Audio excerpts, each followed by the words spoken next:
Segunda Coríntios, capítulo 5, verso 21. Aquele que não conheceu o pecado, ele o fez pecado por nós, para que nele fôssemos feitos justiça de Deus. Vamos ler juntos em uma só voz?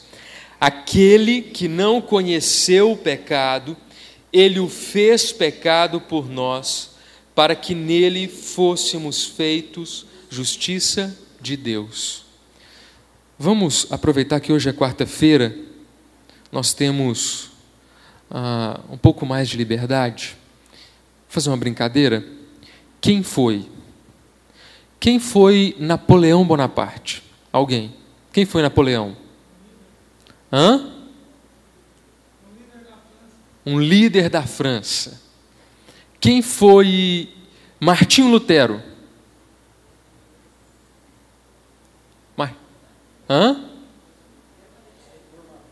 Um dos reformadores. Martinho Lutero, um dos reformadores. Quem foi Moisés? Um líder hebreu, o maior profeta que Israel já teve. Quem foi Abraão? Abraão pode ser o pai da fé ou o marido da Suelen, que a gente conhece. Pode ser. Abraham Lincoln, quem foi? Presidente dos Estados Unidos. Quem foi... Eu vou apelar um pouco, eu vou mais para o lado que eu gosto, talvez vocês não conheçam, não é tão conhecido assim. Dietrich Bonhoeffer. Quem foi? Fui longe, lá na Alemanha. Dietrich Bonhoeffer. Que é isso? Foi um pastor na Alemanha. Todo mundo faz uma piadinha, foi um pastor alemão. Foi um pastor na Alemanha no período da Segunda Guerra Mundial. Esse pastor foi uma das pessoas que trabalhou como agente para poder assassinar Hitler, matar Hitler, destituir Hitler de seu poder. E a equipe de Hitler ficou sabendo, eu sei a história dele, a história dele é fantástica, eu tenho a biografia, quem quiser emprestado, eu empresto. Ele foi preso em um dos guetos de Varsóvia, e ele escreveu na parede de onde ele estava preso 3 frases. Creio no sol, mesmo quando não sinto seu calor. Ele passou 2 anos sem sentir o calor do sol. Creio no amor apesar da distância. Ele tinha acabado de conhecer uma menina linda, adolescente ainda, menina, 16, 17 anos, apaixonou-se por ela e queria se casar e foi separado por causa dos militares. Então foi levado preso. Então essa prisão não possibilitou ele viver esse amor. Creio no amor apesar da distância e creio em Deus mesmo quando ele permanece silencioso. Escreveu, pegou uma pedra e riscou essas 3 frases onde ele estava preso. Dietrich Bonhoeffer, um dos homens que eu mais admiro a história dele. A história dele é fantástica. A Inglaterra fez o velório dele 3 meses depois do final da guerra. 3 anos depois do final da guerra. Foi mais ou menos assim. A guerra acabou, só que 7 dias antes da guerra acabar, Dietrich Bonhoeffer foi morto, enforcado. Ele acreditava que a guerra ia acabar, ele acreditava que Deus ia livrar o seu povo das garras de Hitler, daquela ideologia, mas ele morreu 7 dias antes. Um tempo depois, a Inglaterra descobre a história daquele homem, leva até uma das maiores catedrais e faz o ofício fúnebre transmitido pela rádio, a nível mundial. E corre um boato por toda a Alemanha de que um alemão seria enterrado na Inglaterra. Então os pais de Dietrich Bonhoeffer vai até a sala, coloca os ouvidos próximo ao rádio, ao aparelho de rádio, para poder ver se seria realmente o seu filho, aquele homem que ensinava, que fez várias coisas. Será que é Dietrich que vai ser velado? Então eles têm a notícia ao vivo que era o seu filho. Uma coisa linda, uma coisa linda. Não sei se todos sabem, ou a maioria das pessoas sabem, no final da Segunda Guerra Mundial, a maior dificuldade era as pessoas encontrarem os seus familiares. Era muito difícil. Voltar para casa, rever a pessoa que amava, isso era muito difícil. Muito difícil. Queridos, quem foi Dietrich Bonhoeffer agora todo mundo sabe, né? Foi um pastor que viveu no período da Segunda Guerra Mundial. Quem foi, ou quem é Barack Obama? Ninguém sabe, né? Presidente atual dos Estados Unidos. Quem é? Como é que é o nome? Como é que é o nome do Lula mesmo? Luiz Inácio. Antônio Luiz Inácio da Silva. Só faltou o Sauro. Da Silva. Nós conhecemos muitas pessoas, mas quais dessas pessoas são nossas amigas? Alguma delas? Conhecemos todas elas, sabemos a história de todas elas, em parte ou em grande parte, mas qual é nosso amigo? Quem é Ronaldo Gaúcho? Ronaldo Gaúcho, jogador do Atlético Mineiro hoje, foi um grande jogador, hoje ainda está jogando bem. O Anilton já ia discutir comigo ali. Ó. Ronaldo Fenômeno, todo mundo conhece. Existem personalidades extremamente conhecidas.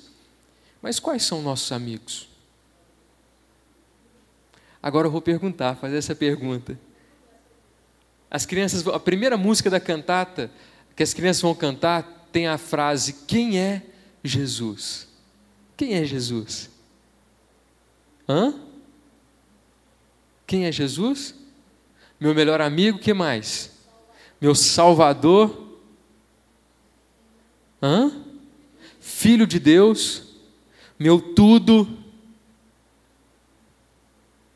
Jesus, não há como compará-lo a nada. Não há como compará-lo a nada. E havia uma pessoa que contemplou Jesus em dois momentos muito, muito diferentes de sua vida. Apóstolo Paulo. O apóstolo Paulo. O apóstolo Paulo conheceu Jesus e viu Jesus no momento em que ele não seguia as ideologias, a mensagem, as boas novas que Jesus veio pregar. Ele não só conheceu Jesus nessa época, como perseguia as pessoas que adoravam e que seguiam os passos e a pregação de Jesus. Em um outro momento, Paulo ele se encontra com Jesus, ele se converte nesse encontro, ele se entrega a Jesus, ele se apaixona por Jesus, e Jesus passa a ser o seu Salvador, passa a ser o centro da sua vida, passa a ser a razão da sua existência. Jesus passa a ser tudo para Paulo. Não havia nada mais importante do que falar sobre Jesus, do que ensinar sobre Jesus, do que continuar o ministério que Jesus havia começado. Nada mais importante do que isso. Então, Paulo começa a viajar e a anunciar como um padre que se converteu e tornou-se o primeiro pastor brasileiro no Brasil. Alguém sabe o nome desse homem? JMC, José Manuel da Conceição. José Manuel da Conceição. O primeiro pastor presbiteriano foi um padre que se converteu. E ele viajava e ele não conseguia parar para jantar ou para almoçar, ele queria pregar, ele via muitas coisas que nós vemos como momentos de prazer, como momentos de descanso, ele via como uma perca de tempo, porque ele entendia assim, ele pensava assim, e existe uma frase que ficou registrada: eu passei a minha vida inteira enganando pessoas, eu preciso consertar o que eu fiz de errado.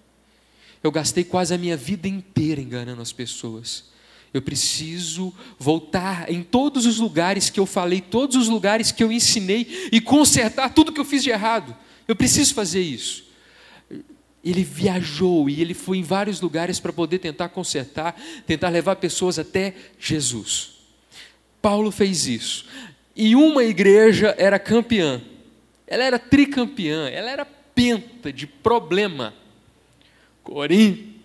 Corinto era problema, e a igreja de Corinto era tão problema, Lucas, que foi se criado uma expressão na história. Essa expressão não é minha, é uma expressão histórica, a expressão é corintianizar. Quando alguém queria fazer uma bagunça, quando alguém queria fazer um mal feito, como dizem aí os antigos, vamos corintianizar?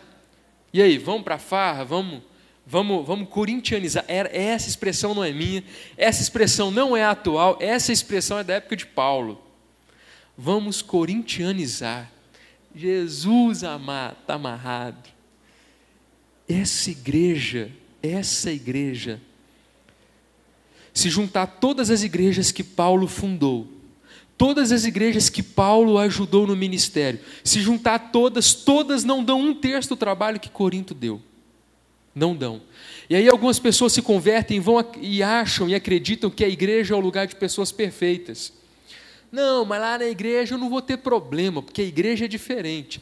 Aí eu convido essas pessoas, eu te convido a ler a primeira e a segunda carta de Paulo aos Coríntios, para você ver que igreja não é perfeita, e que igreja tem problema, e a gente precisa louvar a Deus pela vida da igreja de Corinto, e pela vida de Paulo, porque através desses problemas, Deus usou esses problemas estavam dentro do plano de Deus, para que Paulo escrevesse essa carta, para nos ensinar muitas coisas, porque como a igreja de Corinto, como a igreja de uma forma geral se parece com a igreja de Corinto, e como outras igrejas também, na época de Paulo, a igreja de Tessalonicense, a igreja de Éfeso, essas igrejas, mesmo sendo diferentes e mesmo sendo mais espirituais que a igreja de Corinto, elas tinham problemas semelhantes à igreja de Corinto, e nós também temos. Havia uma influência muito grande do mundanismo, do secularismo, da promiscuidade na vida da igreja de Corinto. E eu acredito que isso se deu, e isso se dá em muitas épocas, quando nós nos preocupamos pouco com o futuro. Quando os nossos olhos estão pouco voltados para o futuro que eu falo, encontro com Cristo. Não conclusão da faculdade, não o casamento, chega logo casamento. Não conclusão de faculdade de filho, não esses que são curtos, que são breves, mas aquele que dá sentido ao hoje, ao presente, sabe, o encontro com Cristo. Eu acredito que isso foi um problema em muitas épocas, e quando nós não voltamos os nossos olhos, nós acabamos entregando os pontos. Na verdade, quem entende do assunto, né, Albani, acredito que vai concordar comigo, não vai discordar. Depressão, suicídio, isso é muitas vezes vivenciado por pessoas que acham que não tem um futuro melhor. Ponto. Estou certo? A perspectiva é difícil, é complicado, lidar com isso é complicado. E Paulo lidou muito com isso. E Paulo foi uma pessoa que podia olhar para o seu presente e falar assim: Deus está louco, Deus me mandou fazer fazer isso, mas eu não tenho condições. Eu tenho oratória, eu posso até ser um grande pregador, mas como é que eu vou pregar para a mãe que eu entrei na casa dela, peguei o filho dela, tomei dela e levei embora porque ela servia a Cristo? Como é que eu vou pregar para essa mãe? Como é que eu vou pregar para famílias que eu separei? Como é que eu vou falar de amor para esse povo? Como é que eu vou fazer isso? Paulo olhou para o futuro. Para um futuro que estava muito mais distante do que nós hoje. Falando de tempo. De tempo. Mas ele entendia que o encontro com Cristo não se dá apenas na segunda vinda, mas na sua morte também. Por isso, olhando para esse texto, olhando para a vida de Paulo, para Jesus como quem era o centro da vida de Paulo, olhando para a mensagem de Paulo e para esse texto, ele fala sobre quem nesse versículo, nesse pequeno versículo? Quem é a referência? Jesus. E sabe o que todo o parágrafo do capítulo 5 fala? Fala sobre uma nova vida. Fala sobre, olha, eu sou forçado a escrever a vocês, eu quero escrever para vocês sobre uma nova vida. Jesus morreu para nos darmos uma nova vida. Se você ler do primeiro versículo até o versículo 21, ele vai estar falando sobre uma nova vida. Você pode ser diferente, você pode ter novos sonhos, a sua família, a sua casa, o seu trabalho. Você pode ser alguém semelhante a Jesus.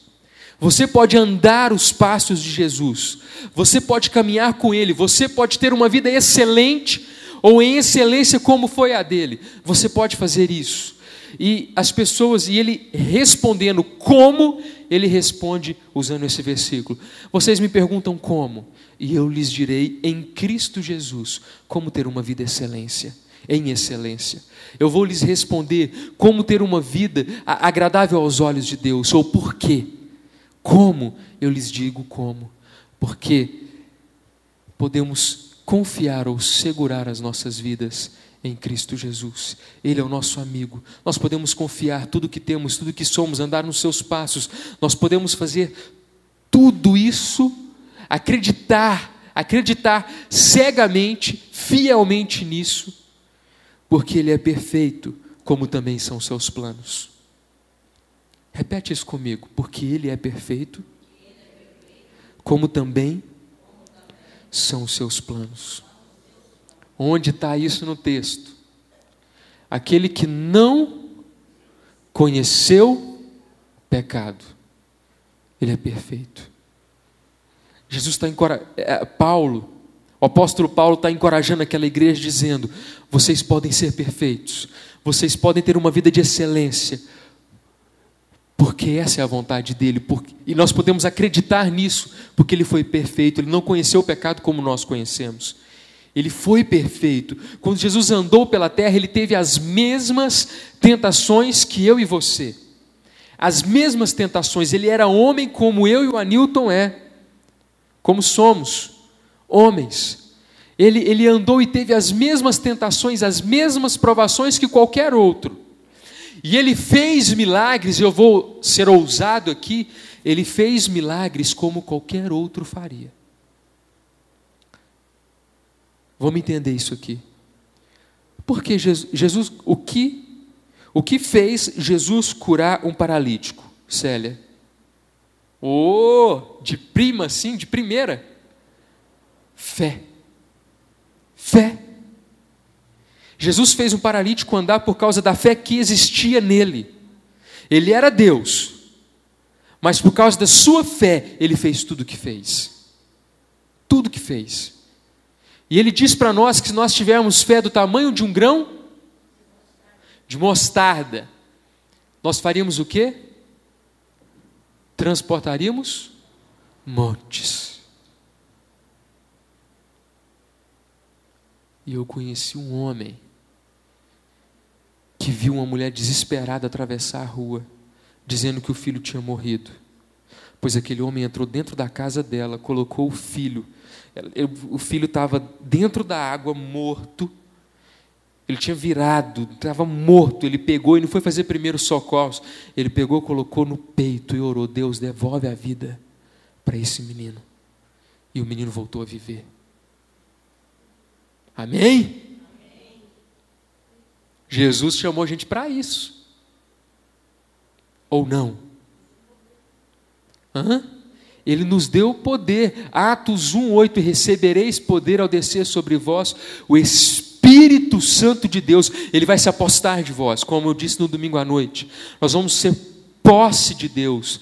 Nós vamos ser cheios. E o que é ser crente? Ser crente não é conhecer a Cristo, mas é transbordar a Cristo de uma tal forma, por onde eu passo, eu transbordo, as pessoas sentem Ele. Nós exalamos. Essa é a ideia. Nós podemos acreditar em Cristo.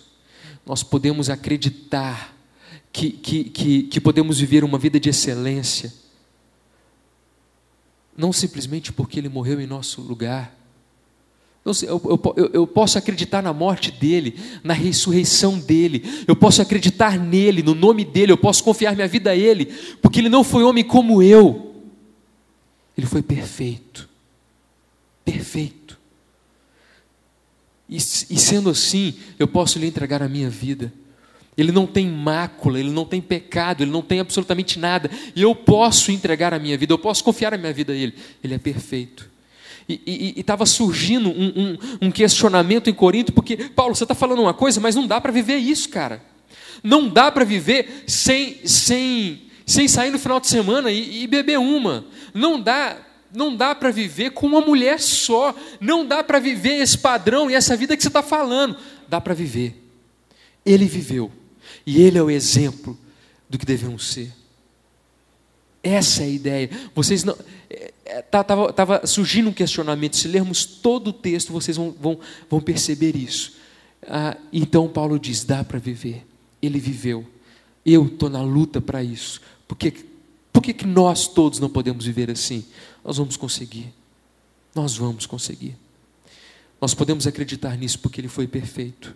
Uma vida segura em Cristo porque Ele é perfeito, como também são seus planos. Mas uma coisa impressionante, eu posso lhe entregar a minha vida, eu posso acreditar que a minha vida vai ser diferente, porque esse Jesus que é meu amigo, tomou o meu lugar. A sua morte e a sua vida, Ele viveu e morreu de forma vicária. Ele tomou o meu lugar. Olha o que diz a continuidade. Ele o fez pecado por nós. Ele o fez pecado por nós. Ele tomou o meu lugar na cruz. Há um poema que diz assim, fazendo referência ao mestre amado, disse certa vez o poeta: por acaso o estábulo, o lugar que recebeu Jesus era dele?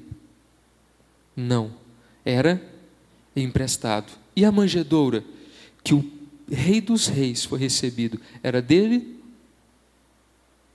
Não, era emprestado. Mas, e os 5 pães e 2 peixinhos que ele repartiu e alimentou toda uma multidão, por acaso era dele? Não, era emprestado. E o barco que o levou para vários lugares e o fez anunciar boas novas e transformar vidas, era dele ou emprestado? Emprestado. Mas e a cruz que ele carregou e morreu no meu e no seu lugar? Era dele? Essa era minha, mas só ele podia tomar aquele lugar, estar naquela cruz, só ele. Só. Aquela cruz não era dele, mas ele tomou para si. Não só a cruz, como a sepultura também não era dele. Mas ele não ficou lá ocupando o espaço. Ele não ficou lá, ele ressuscitou. Queridos, Jesus,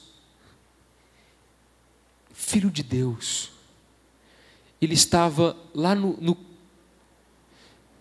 eu não gosto de ficar usando o termo grego, essas coisas, eu não gosto. Eu podia ter usado isso aqui falando de caçula, eu não gosto disso, mas é interessante. Ele estava lá no Kairos, num lugar onde não tem tempo, não tem dia, não tem noite, ele estava no céu. E aí ele vem para o Cronos, para esse tempo medíocre nosso de 24 horas, que a gente soa, que a gente cansa, que a gente precisa comer, que a gente precisa comprar, vender, que a gente precisa confiar em quem a gente não pode, e a gente frustra. Ele veio para esse lugar, e aí ele conhece Pedro, que o nega, ele conhece Judas, que o trai, ele dedica amor, ele dedica tempo a pessoas, e essas pessoas viram as costas, essas pessoas o procuram para uma coisa, tirar proveito dele. Eu quero ser curado, eu quero comer pão que vem do céu agora, não vou trabalhar mais. As pessoas passam a buscá-lo por interesse, e ele só e unicamente dedicando a elas a sua vida, o seu ministério, a tudo que ele tinha de bom, ele dedica e recebe a porcaria em troca. Ele não recebe nada, praticamente nada de bom. E aí, olhando para as nossas vidas, olha o que ele faz por nós, e o que muitas vezes o damos em troca é muito diferente. É muito diferente o que ele nos dá e o que o damos em troca. A diferença é muito grande. Eu fico olhando quem tem mais de 80 anos, quem tem 100 anos, o que essas pessoas já viram na vida.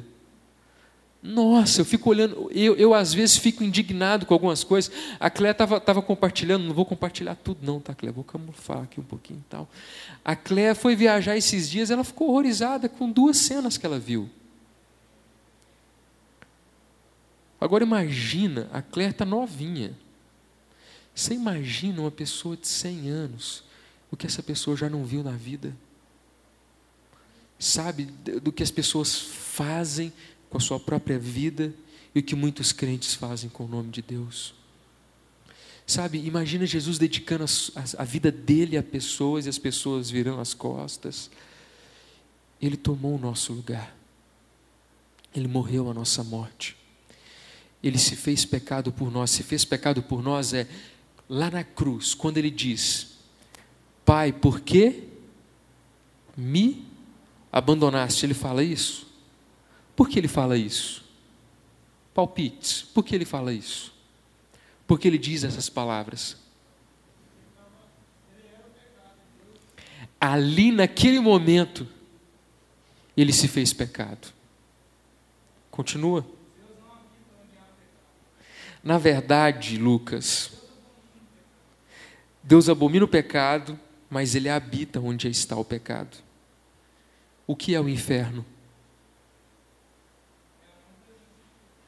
Não.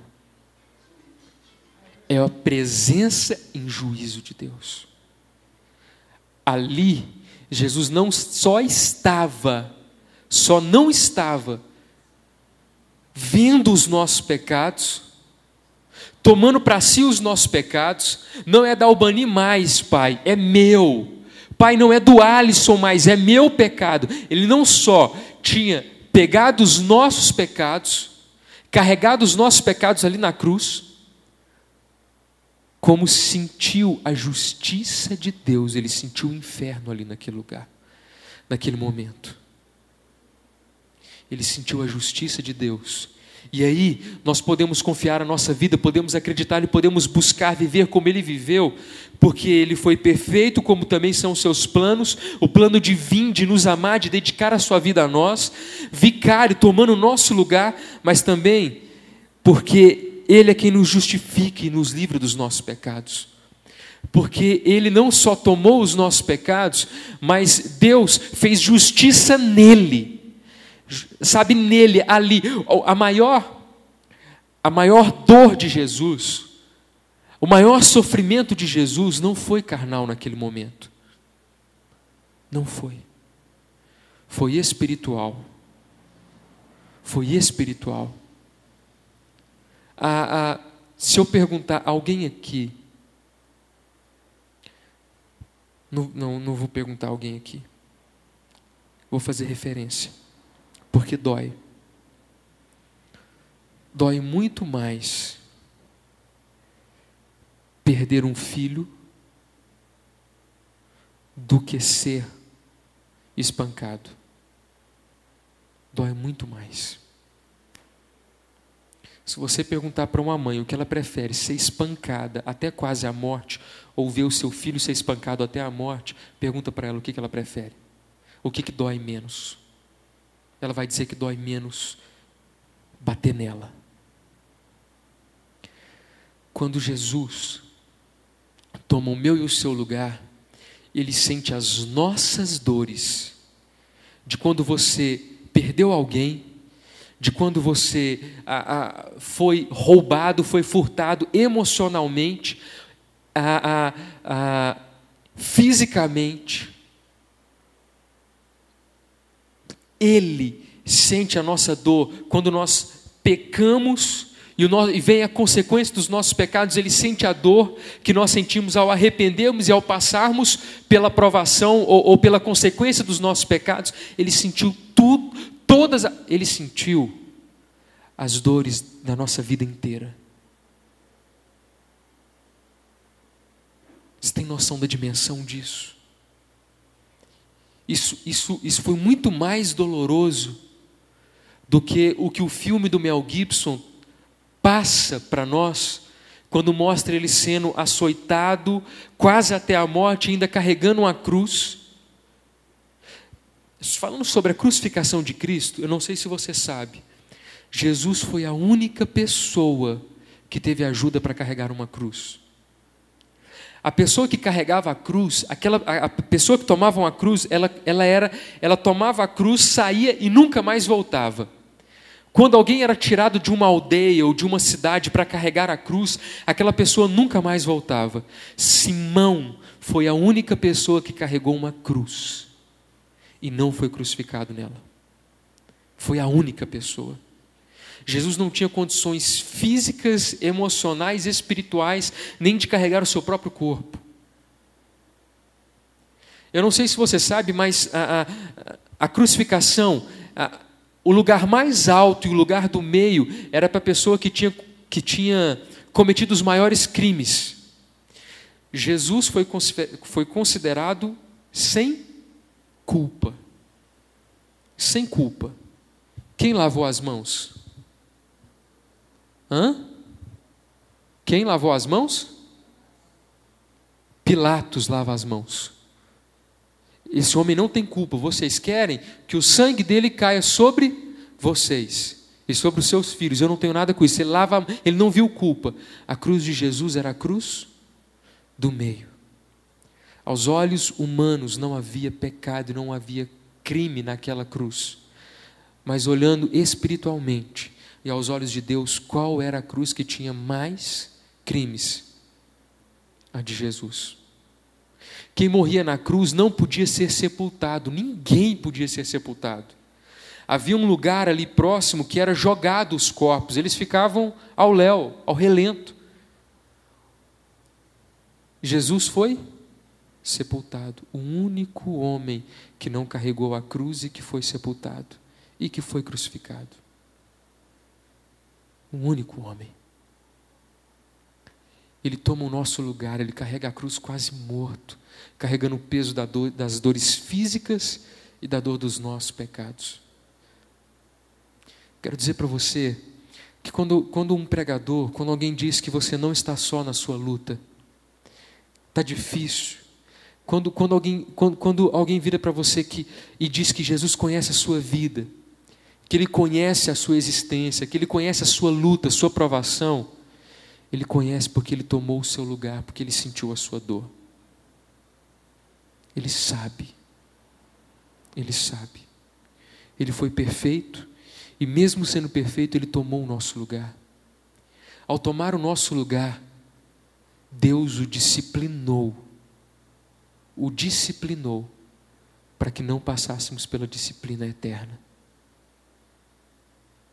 É por isso que precisamos entregar a vida a Ele.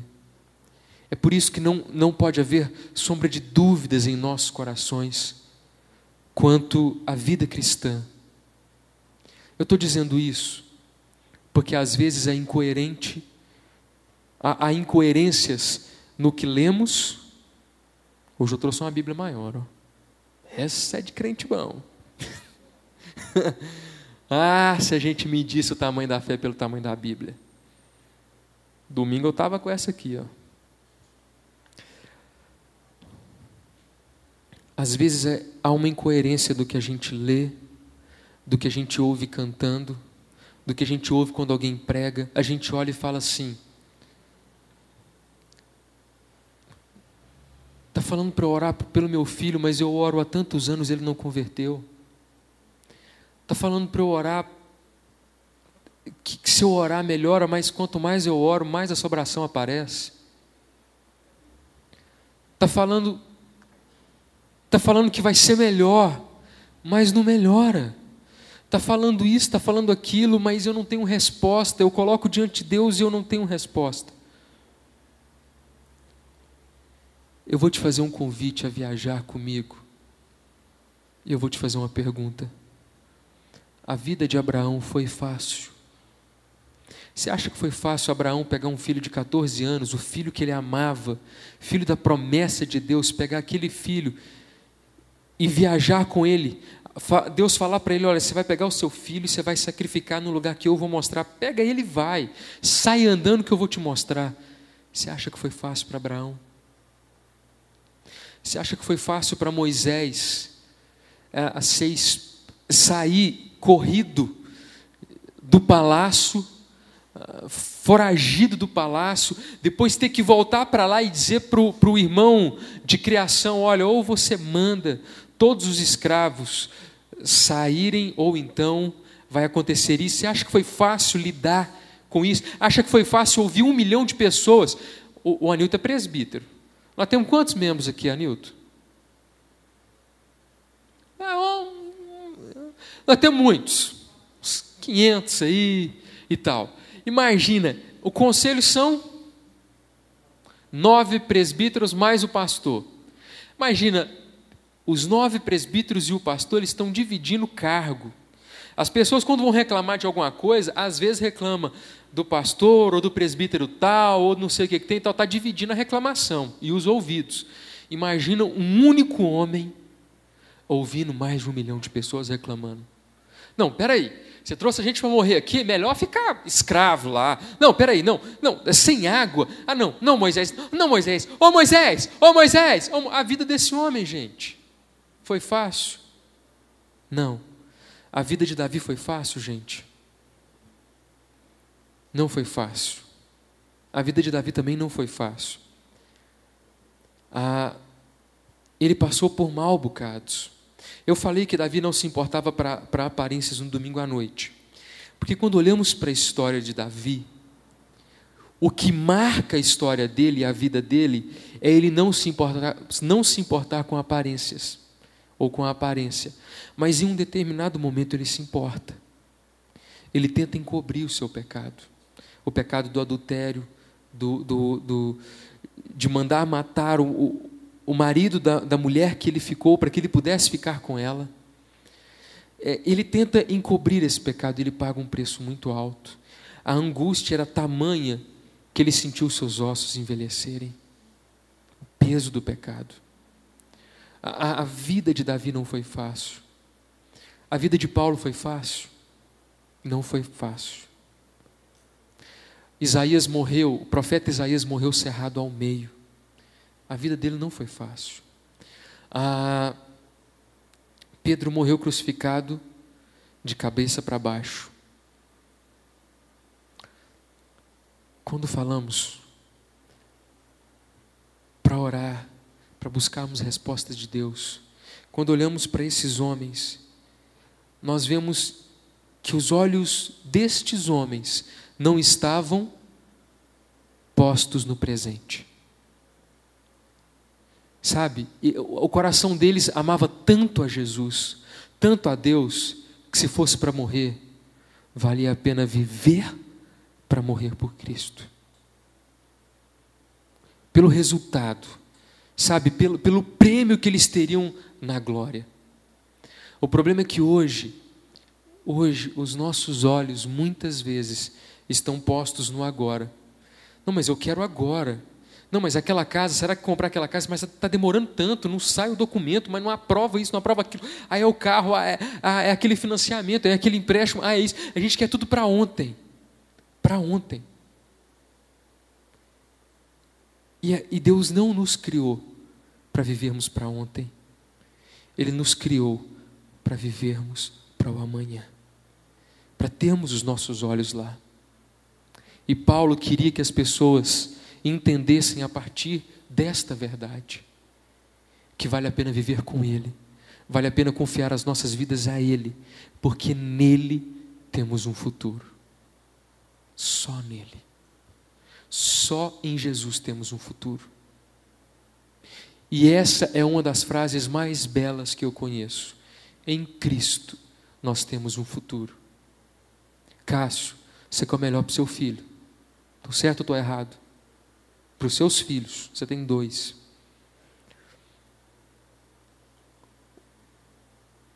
Você acha que é mais importante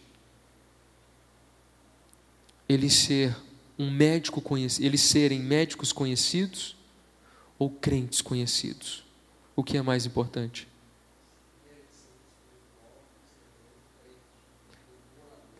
Crente conhecido, porque ele pode ser um bom médico, ele pode ser um bom psicólogo, ele pode ser bom em muitas áreas, mas o mais importante é ser um bom crente. Porque a gente sabe que sendo um bom crente, o meu filho, a minha filha, olha, minha filha, tudo que eu mais quero para a vida dela é que ela seja uma boa crente. Eu quero que ela encontre com Cristo um dia. Se ela vai ser médica, se ela vai ser missionária, e eu acho que ela vai ser missionária. Pobre coitada dela, eu acho que ela vai ser missionária. Sabe por quê? Ela tem uma característica que eu tenho muito forte. A minha esposa não tem essa característica muito forte, mas eu tenho. A Laura não é apegada ao pai e à mãe. A Laura não é. Se aparecer uma pessoa aqui, sorrir para ela e falar, vamos comigo? Vamos. Ah, dorme lá em casa? Durmo. Ela encontra uma pessoa, gosta, ai papai, deixa eu ficar aqui. Estava lá na casa da Claire, a Alice estava lá, filhinha do Samuel, mas da Renata. Gente, a Renata não é filha da Claire, tá? É o Samuel. Não sei se todo mundo sabe, é o Samuel. Aí a Laura queria dormir lá e a Alice queria que a Laura dormisse lá e aquela coisa. E eu estou achando é bom. Ó, a Cris, ai, mas não sei, ela nunca dormiu fora de casa. Amor, presta atenção, ó, oportunidade de ouro que nós estamos tendo. Deixa a menina, eu querendo que ela fique, né? Que ela ficasse. A Cris baixou, olhou no olho dela e falou assim, filha, a mamãe não vai ficar aqui, você não vai poder acordar e chamar a mamãe, tá bom? Tá bom, mamãe, pode ir, não preocupa não, pode ir. Filha, você está entendendo que a mamãe não vai ficar aqui, você vai acordar à noite, mamãe, não tem problema, mamãe, pode ir. Eu não vou te chamar, tá bom? Eu não vou te chamar. Desse jeito. 2 anos de idade, gente. Se o menino quando tiver 9 anos, eu não sei o que eu vou fazer, não. Estou lascado. Mas tudo bem. Tudo que eu quero para ela é que, independentemente de onde ela esteja ou o que ela faça, que o dono da vida dela seja Deus, seja Jesus, que a maior companhia dela seja Jesus. Eu quero que ela entenda que Ele era perfeito e se fez pecado, tomou o nosso lugar e Ele foi disciplinado por mim, por ela e por você. E eu quero que ela o ame por causa disso, ou não por algum benefício que ela venha ter por causa disso. Os benefícios são uma consequência muito superficial e temporária. Mas o amor dele em nossas vidas, o direcionamento dele em nossas vidas, é para sempre. Amém?